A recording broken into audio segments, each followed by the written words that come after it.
با سلام خدمت شما دوستان عزیز، بنده مهدی صدیقی نسب. توی این آموزش یکی دیگه از سرویس های خودمون که سرویس ایمیل موقت هستش. شما میتونید داخل اینجا ایمیل موقت برای خودتون داشته باشید که پاک نشه. چه به دردی میخوره؟ مثلا داخل سرویس بیزنس گوگل که من قبلا آموزش دادم، من خودم از همین استفاده میکنم و ایمیل دیگه برام پاک نمیشه و میمونه. حالا ادامه آموزش بهتون میگم چطوریه.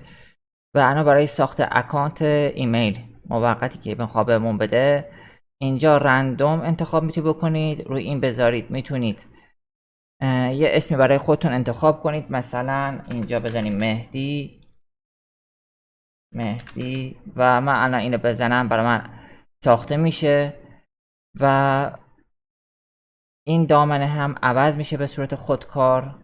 اینم در جریان باشید. و حالا من روی رندوم میذارم و اینجا میسازم. و اگه من چند تا ایمیل موقتم داشته باشم، اگر بخوام دوباره بسازم روی این میزنم و یکی دیگه درست میکنم و این ایمیل موقت ها میاد داخل این بخش و میتونم اینجا برای خودم سویچ کنم بین ایمیل موقت هام. مثلا داخل گوگل بیزنس که آموزش دادم، داخل این اکانت یا این اکانت گذاشته بودمش. خب روی اینا سویچ میکنم. وقتی هم پیامی برای اینا بیاد، داخل این باکس نمایش داده میشه و برای رفرش کردن این دکمه رو میزنید. برای کپی کردن این ایمیل اینو میزنید و چیز خاصی نداره، میتونید ازش استفاده کنید. و اگر اون ایمیل موقت رو دیگه نخواستینش، روی این دکمه قرمز میزنید، سطل آشغال میزنید و دیلیت رو میزنید، اتومات حذف میشه. و اگر خواستی بازم ایمیل درست کنید، اینجا میزنید و حالا اینم ایمیل که گفتم براتون روی اسم شخصی خودتون باشه، مثلا میزنید همونجور که میبینید برای من روی اسم شخصی خودم درست کرد، به هم داد. به همین راحتی میتونم ازش استفاده کنم داخل جاهای مختلف. دیگه این ایمیل برام پاک نمیشه. الان من صفحه رفرش کنم، نگاه کنید پاک نشد.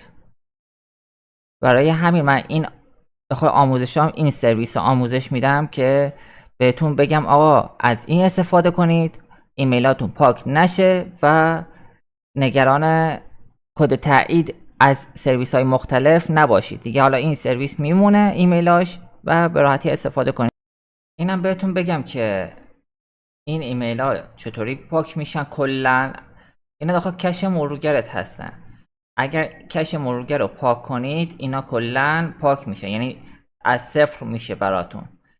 و اگر این سرویس ایمیل موقت داخل مرورگر دیگه باز کنید، انگار کاربر جدید هستید. اگر داخل تب ناشناس باز کنید، مثلا من داخل تب ناشناس باز کردم، کاربر جدید هستید. اون ایمیل هایی که داخل حالت عادی درست کردی اینجا نمایش داده نمیشه و داخل کش مرورگرت، داخل همون صفحه مرورگرت همونجا کش میشه، هیچ جای دیگه ای ذخیره نمیشه. یعنی هیچ دیتای ارسال یا دریافت نمیشه از سمت ما، فقط سمت شما کاربر و سمت اون سرویس دهنده اصلی که مثلا بیزنس گوگل هستش.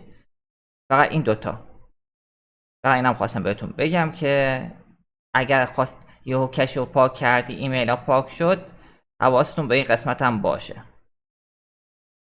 ایمیل اصلیتون رو بهش ندید.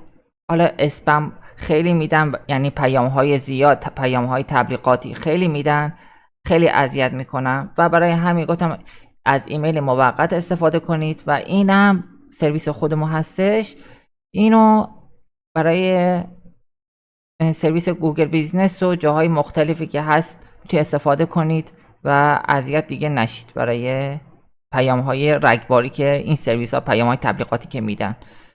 اگر این آموزش به درتون خورد، اگر این سرویس به درتون خورد، برای بقیه هم ارسال کنید از این سرویس استفاده کنند. ممنونم تا اینجای آموزش با من همراه بودید.